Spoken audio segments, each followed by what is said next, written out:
Yen awan, yen bengi ra bisa turu mung boboti tansah mikirake sliramu. Ning apa ya sliramu iku ora krasa Yayi? Apa mbok menawa tugas sliramu dina iki kagungan dalem sing luwih enom? Tur luwih ayu tinimbang kanggo kaya suarane Yayi Karepin.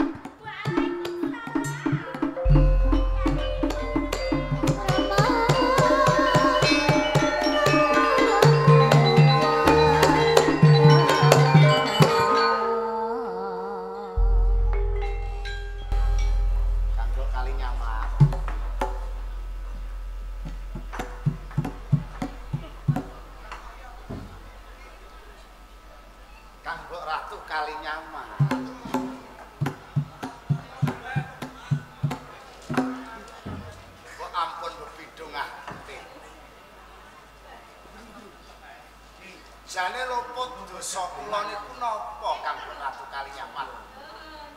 Satemah Kanggo Ratu Kalinyamat namung tansah nyingkur. Polatanipun namung tansah besengut. Menapa Kanggo Ratu Kalinyamat pun boten ngepinginake sowan kula ing Panti Jepara? Kanggo Ratu niki kula lho. Yayi Karepet ingkang sowan Kanggo Ratu.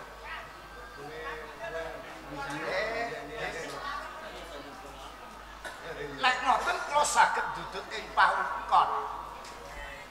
Cetanipun Kanggo Ratu Kalinyamat pun boten kastu malih dumateng kula.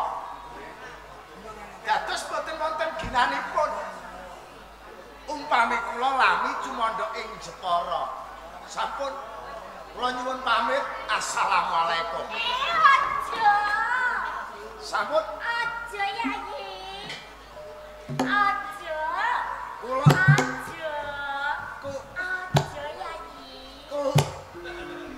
ku napa? Sapa wonge sapa Yayi? Sakwise sliramu duweni garwa, Diajeng Ratu Kambang ya sliramu suwe ratui ana ing Panci Jepara. Sapa wonge coba nganti rasa kangen ing sajroning atiku ora kena tak pambeng.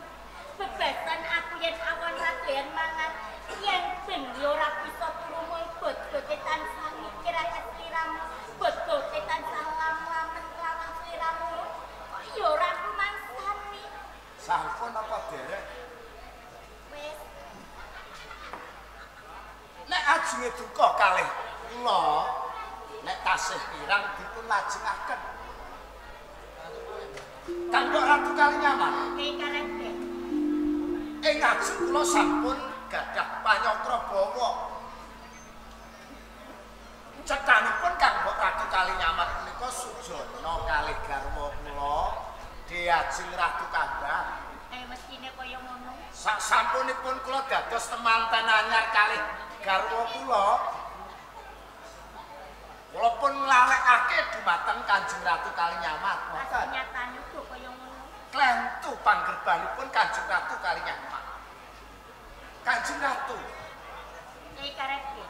umpami Kanjeng Ratu niku saged maos dhateng surasaning batin kula, isen-isening ati kula.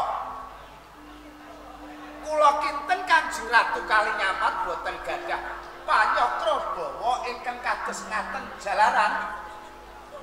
Wiwit saking Kasultanan Demak Bintara.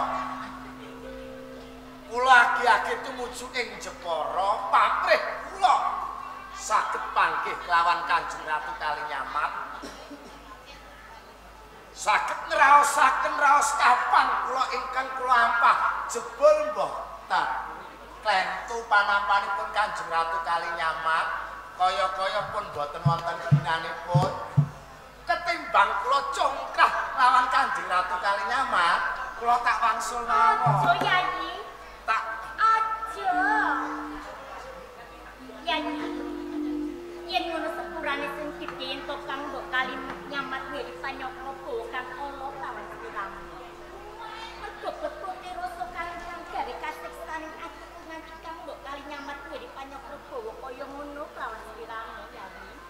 saking menika Kang Mbok Ratu Kalinyamat.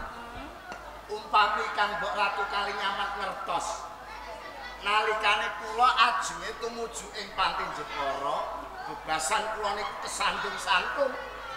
Mestinipun Kanjeng Ratu Kalinyamat niku mesakaken dhateng kula. Iya to. Namung kemawon Kanjeng Ratu. Aurat kula menika nuruti dhateng batin kula ingkang sawetawis kula ampah. Ingkang boten saged kula pambeng malih yen to raos ageng tresna kula kelawan Kanjeng Ratu Kalinyamat. Kyai Karep. Sakwise Kang Mbok Kalinyamat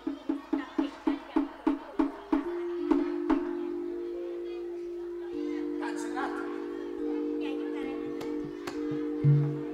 Ibarate wong loro entuk tangga. Wong tani pekik sing arep-arep bodhone udan wis kasendangan. Kaya dene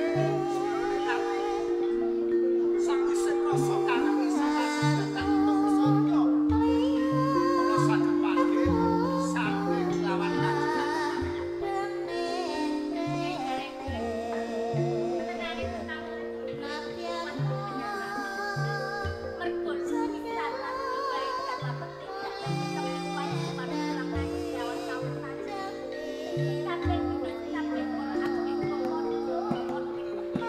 Yen boten kapasunaken diri boten gawah kapasan papan kula saged jangan sen-sen ora usah ingkang sawetawis saking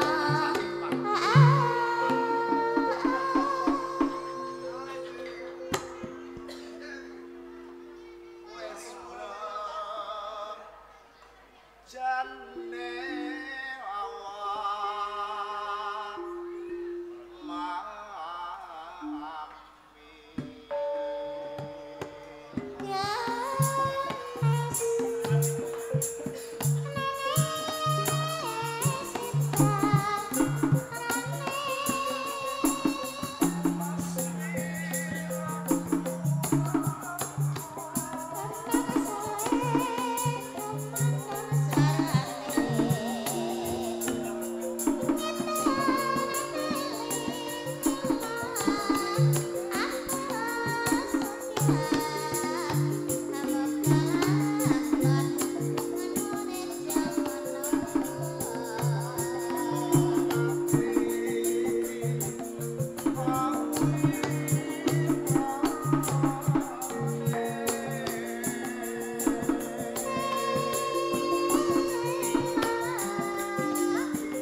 karo nonton Draben.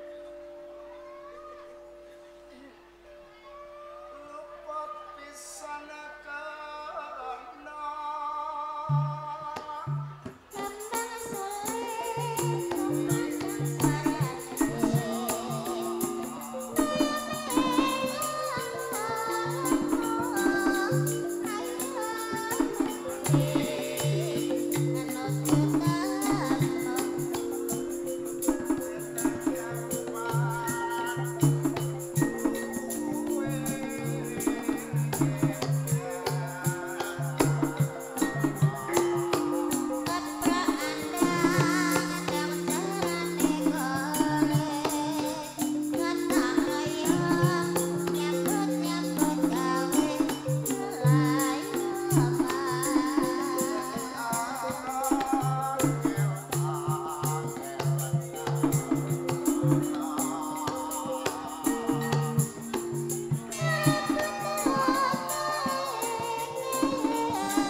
tasih kepengin tanduk malih.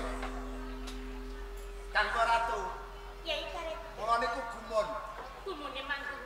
Kang Mbok Ratu menika sampun kagungan garwa Kang Asunan Hadiri. Ngono. Ning rasane Kene yo ya iki. rasane niku mboten benten, mboten kacek. Nalika kula niku campur-campur lawan Kang Mbok Ratu. Lah ngono kuwi rak yo karep jamune. Jamune lho. Sing penting jamune. Ya Assalamualaikum. Ciloko, suarane garwa Mas Hadiri.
Sakwise aku mlebu ana ing tilampat gulingan.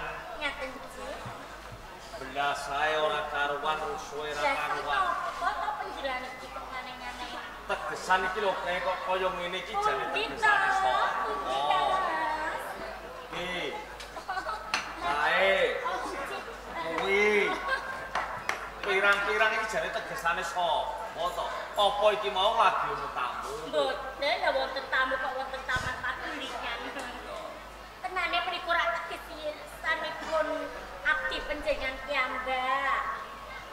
Tegesane abdiku. Injim pun sampun dipun gawe. Sing tak kongkon resik-resik tilampat. Angke dikongkon resik-resik kok malah buahe tegesan kok malah sembrono. Mungkin kuwi kapan iki. Iya, ya ora apa-apa nek tegesane abdi. Anci Kang Mas. Kanjeng Ratu. Kula. Nggone sasakan kok beda ya. Heh. Nggonmu sasakan iki lho nata rekmo kok beda, Pak. Lancen iki wae. Yen saben aku bali iki rapi khusus. Anu kirang khusus nggih. Lah niki wae ora Kok kaya modal maju lho apa iki mau dodol-dodol wong. Lho. Lah garwa sonan kok diodol-odol wong rak dosa. Dosa ya. Anci. Lah niki wae keseso kan Mas. Kesusu. Gon kula salam dadi sasakanmu ora Anci dadi sira to modal mati. Kesusu ya. Kanjeng Ratu. Kula kan Mas, wonten Aku iki menapa? gumun banget. Panjenengan kok gumun kemawon. Sakwise aku mlebu tilampat gulingan, Nyaten. aku weruh nyampingmu kok beda. Menapa beda? Nyampingmu kuwi lho teles. Pundi to? Mboten. Iki lho. Yen pancen nyampingmu kurang, mbok sliramu iki kandha, aku tak kokonan abdi. Kang supaya tumuju ana ing pabrik. Bapak pisan boten amat. Lan niku wae kula lak mireng swanten panjenengan. Panjenengan tamu iki mawon kula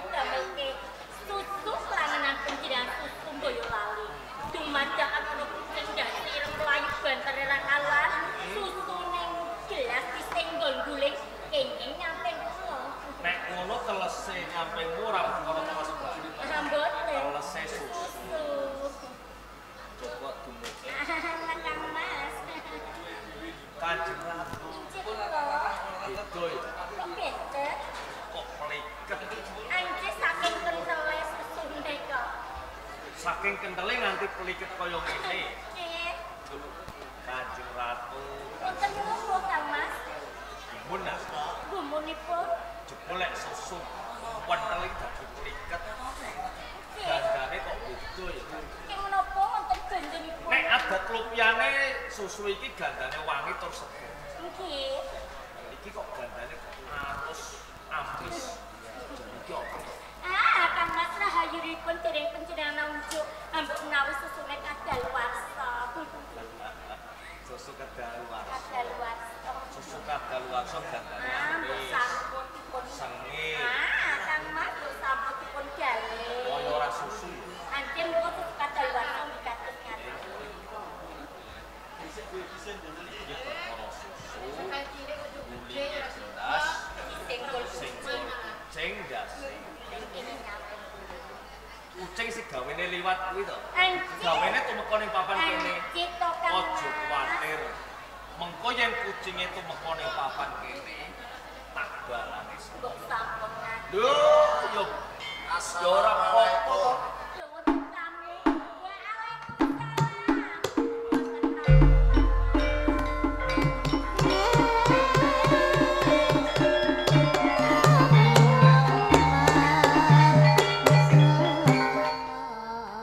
Kucinge teko tak balange selop Kanjeng Ratu inggih kok. Nengkang rawuh menika kadang panjenengan Yayi Karebet kok kucinge teko. Menika Yayi Karebet sanes kucing Kang Mas. Yayi Karebet to. Lho, Panjenengan itu pundi to? Lah, wong. seliramu kondo sing nyenggol iki kucing Dasir nanti kucingnya dasir. Yayi Karebet nganggone sarwa ireng. Mosok Saka penjara. rumah saku ya kucing. Jadi kesaneten kok rasane kucing karo Yayi Karebet. Ya ora weruh to gawane. Sampun dipun keparah. Iya kono lungguh-lungguh. Lungguh Yayi. Ora dadi kaya ngopo. Kanjeng Ratu, Injek kula Kang Mas. bunga jene ati. Kanjeng to. Mergo kadange temeka ana ing panti Jepara. kaya kuwi. Iya, ora mung cukup sliramu aku do seneng. Kanjeng to Kang Mas. Kok kadange dhewe. Jebul Kang Mas kadiring yo seneng kok Yayi yen to Dulu yo ora apa-apa. Panti Jepara. Bingung aku nek nyangkani piye. Kanjeng Ratu. Kanjeng Kang Mas. Wis rampung, Sampun. tak bagekne karo Yayi Karebet. Sumangga. Yayi Karebet Paring dawuh kula Kang Mas. kok janur gunung pawanase gantere ra karuan kok tumeka ana ing gone panti Jepara iki mau nglante apa kapinujon mampir iki mau Kang Mas Sunan Edi. Namun saderengipun kula matur, heeh keparenga sungkem kula karuta wonten ngersanipun Kang Mas Sunan. iki lho sing tak senengi wong nom sungkem karo wong tuwa iya tak tampa Yayi Karebet nanging uga puji pangestuku tampan ana ya Dating pamundi mugi ndadosaken jejeg. kaya ngono, ini kaya ngono. Kanjeng to. Kang Mas, Yayi Karebet piye? pancen suwan kula wonten ing panti Jepara. Sepisan kula kapang kalih keluarga ing Jepara, mliginipun Kang Mas Sunan Edi. Kanto, Dalah kanggo ratu kalih. kadang sing kapernah nom mesti kangen banget karo wong tuwa. Ora mung cukup karo aku, kangene uga karo sliramu. Aku dene kaya ngono. Iya, wong pancen wong tuwa kok. Iya, ya pancen kudune kaya ngono ya Yayi Karebet. Gawe senenge atiku ya sliramu kangen gawe karo aku. Ya, tingkap angka kaping kalihipun Kang Mas Sunan Edi. Iya.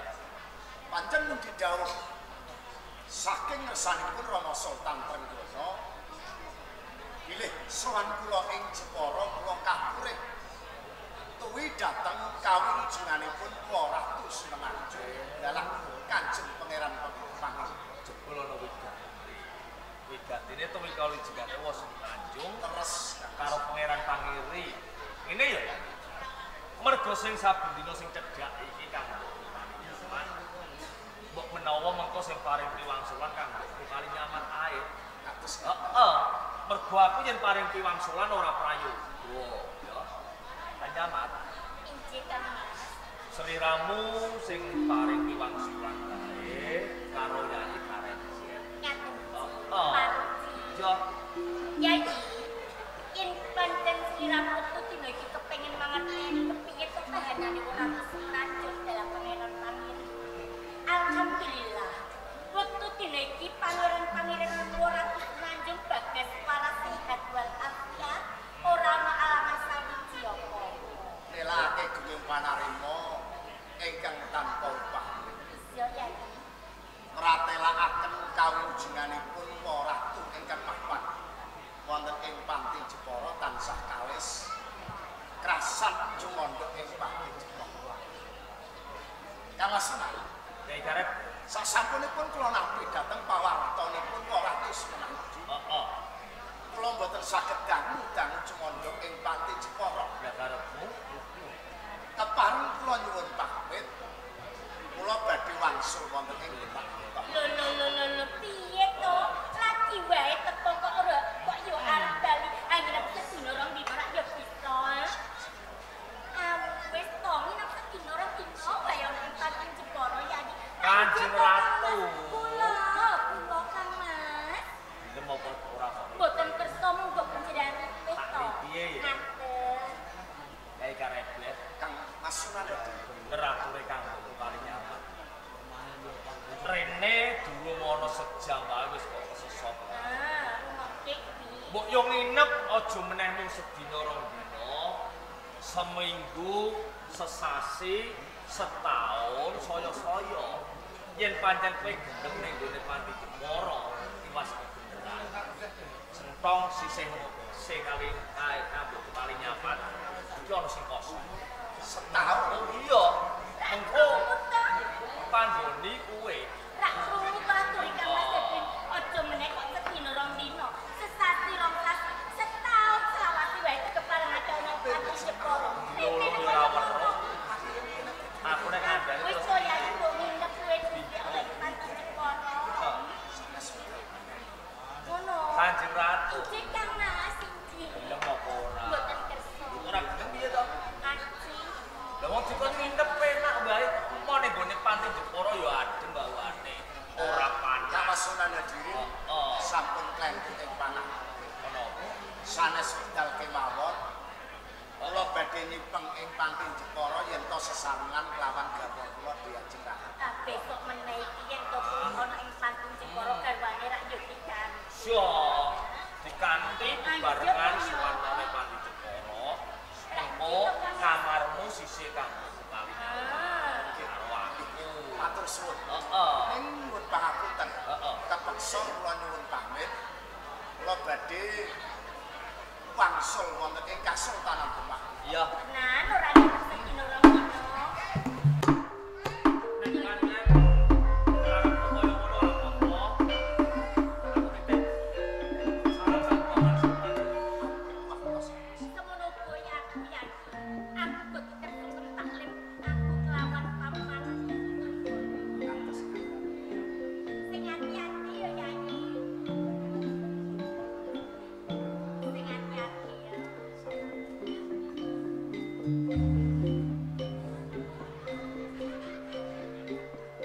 Assalamualaikum. Waalaikumsalam.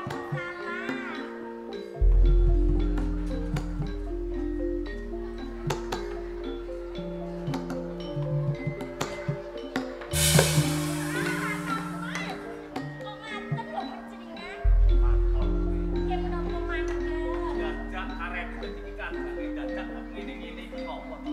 Anjing kula nyucuke dalane kok menawi bingung kok. Mboten saged wong nang monggo panjenengan kula